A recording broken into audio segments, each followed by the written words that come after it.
Whatever you do, breathing will help you immensely. I guarantee you 100%.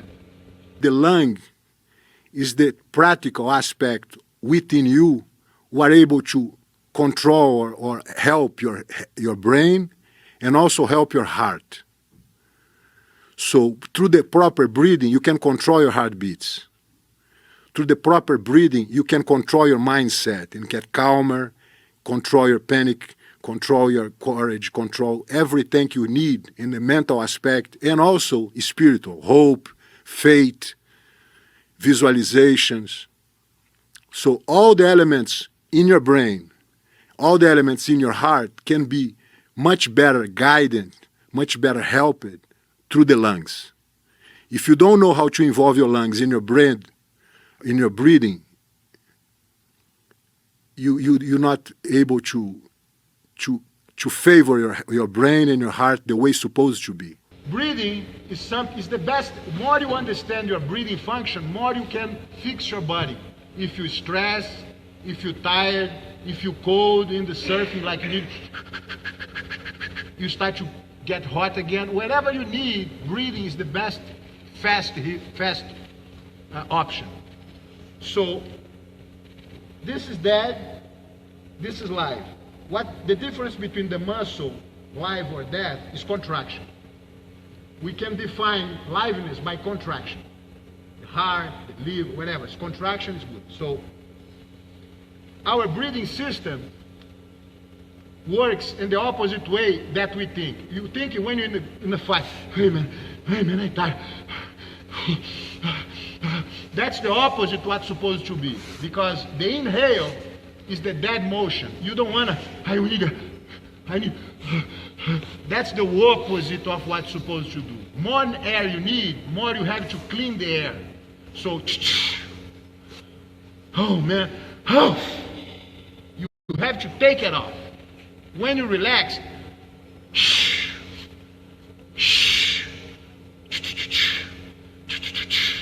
so as you practice, your concern is not to bring the air in.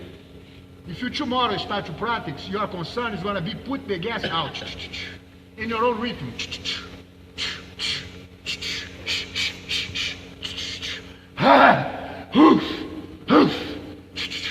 And you're going to start to feel the capacity you have to overcome tiredness or the lightness in your brain. Because when you get tired, you're not only dysfunctional in your body, but your brain gets stupid, gets lazy. Because you start to making poor decisions. It's not enough oxygen for everything. When you do hyperventilation, you can be like acid latex. Sometimes you get tired, you cannot move your arms anymore. It's too much cramp. But your brain is still functioning perfectly because it's enough blood to feed the brain. So I highly recommend you guys to learn how to breathe. Use the diaphragm. Either more or less oxygen, up to me, the way I use the diaphragm or not. So when I learn how to use that, I'm able to help my body in whatever needs, mental, spiritual, or physical. Because when you learn how to breathe, you start adding oxygen to your life. If you don't know how to breathe, you can be an athlete, but you're going to get caught tired with the blood, not enough blood, oxygen in your blood, in your brain, so you start to making poor decisions and stuff. You become much more resilient for fighting, but your brain becomes clear because when you start to get tired, you don't push oxygen to your brain, so you become dummy and making poor decisions. So functioning in every aspect of your life. If you don't learn how to breathe, you're going to spend the whole life breathing with part of your lungs. Just the give a full breath. But the full breath is just a third of your breath. When you breathe,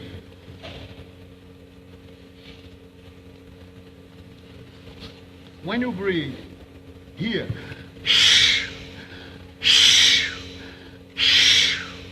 full in. Now I'm going to do the right stuff. Full in. The wrong one. The right one. It's 2 times more air.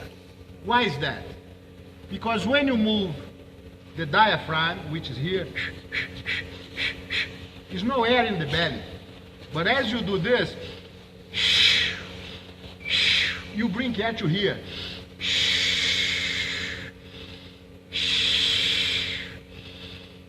And the lungs are here. The lungs are not here. I mean, it's a part of the lung here. But this breathing is emotional, builds emotion. I start to become chill. Just like it's claustrophobic, it's emotional, it's short. Give you feelings, bad feelings, because this is too much close to the heart. You should breathe with your diaphragm. Because breathing, movement, and full capacity of air is important for us to understand. So you have to have a full capacity of your lungs, first important thing. So you start to use the diaphragmatic breathing. If I want a full breath, I first need to now I have a full breath. Because if I just start from here, I already have 30% of air inside, which is not, which doesn't empty enough. So in order for me to put it all in, 100% of good air inside, my liveness, my attention has to be on the exhale. Now I'm ready to get there. The effort, the strength on the muscle. If I need to get a big biceps, I need to curl. If I need to have a strong breathing system, I need to exhale. The inhale is natural. Some people, they feel tired, I need air. They go against the flow because they try to bring in, which is already claustrophobic. More I need air, more I, oh my God. So my liveness, my focus is to take the bad gas out of me. The good gas coming naturally. Some people say, I need air. They need air, but they're already full of bad gas.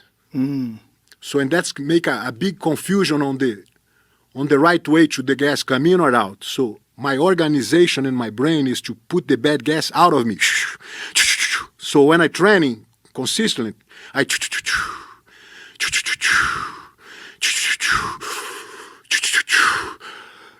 if I'm not effective on the exhale, I'm not going to be effective on the inhale.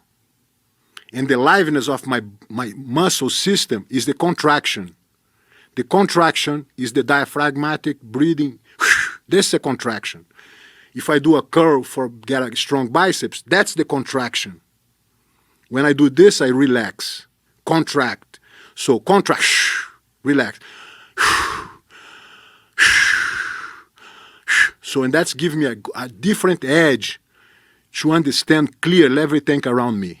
It's interesting because it's so counterintuitive. The body naturally wants just... Yes, and you get panic and claustrophobic. Panic. Yeah, panic breathing. Yes, the cold water shower, the ice water, has always been very helpful for me in terms of controlling emotions and feel peaceful in hell. Yeah. So I was doing on the ice bath, but I always put a snorkel and put my head under the water. Because if you keep your head off the water, it becomes very physical, very discomfortable, but doesn't hit the emotional aspect. You don't feel like you're going to die because you don't feel the fear on your face, the discomfortable in your ears and your head, which brings a different dimension of terrifying feelings. So I was putting the snorkel and getting under the water and breathing.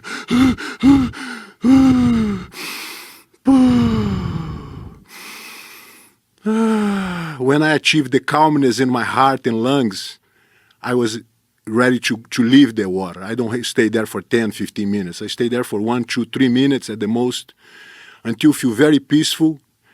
And because for me it was more like spiritual than actually physical. I'm not there to treat micro traumas or something. It was more to give me the sense of ready to die any point and feel like if you stay too long under the water, you're going to die. So if you have to be peaceful and at the same time aware and develop courage, develop calmness, develop spiritual surrender.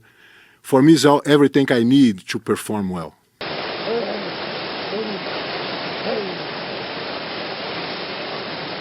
I'm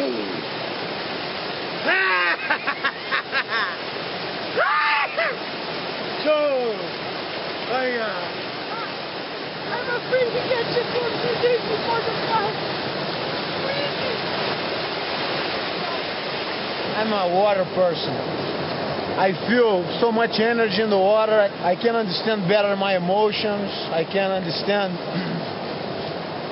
my self-control. I can really connect myself with a beautiful energy, you know. I feel like after I leave the water, I'm all numb. I don't feel my body, but I feel some kind of very special, nice feeling inside. You know, it's like it's beyond the pain, beyond the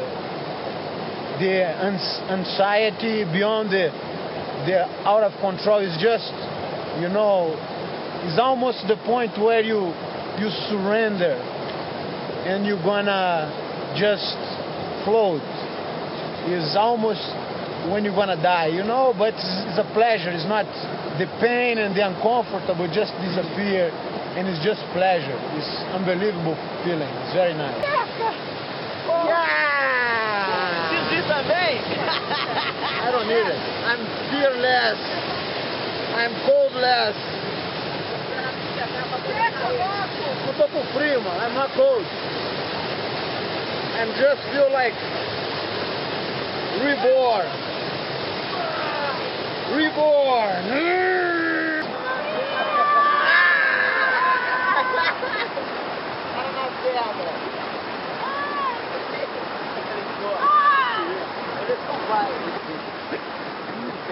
Which the first important thing when you're under stress is breathe and control your emotions.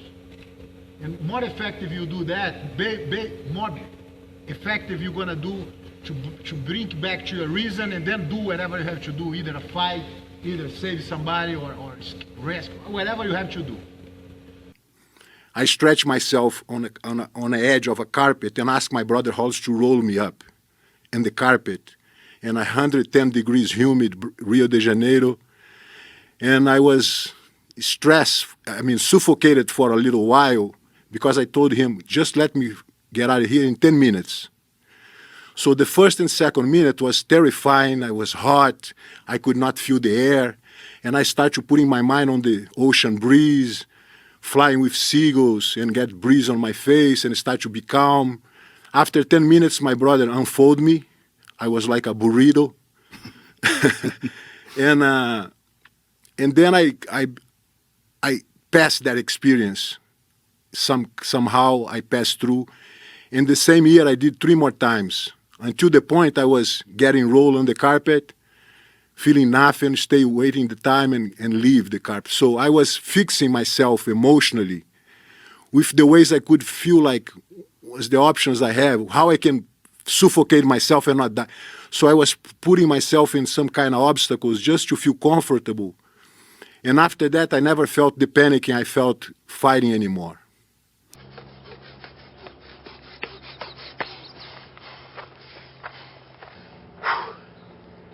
I'm very into the physical, the body as a machine.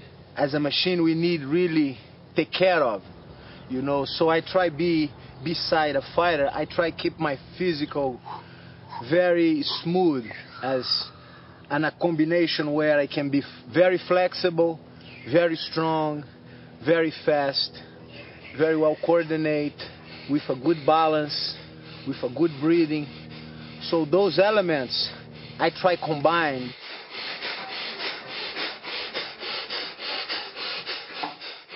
Sometimes when I make my routines, I get in a very special stage of meditation. And this is beautiful because I'm able to exercise and totally clean my mind and keep myself in the present moment.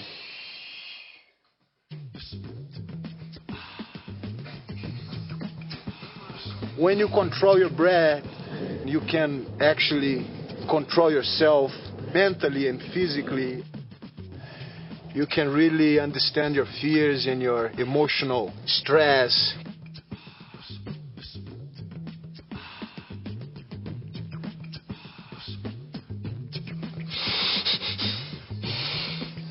Ay,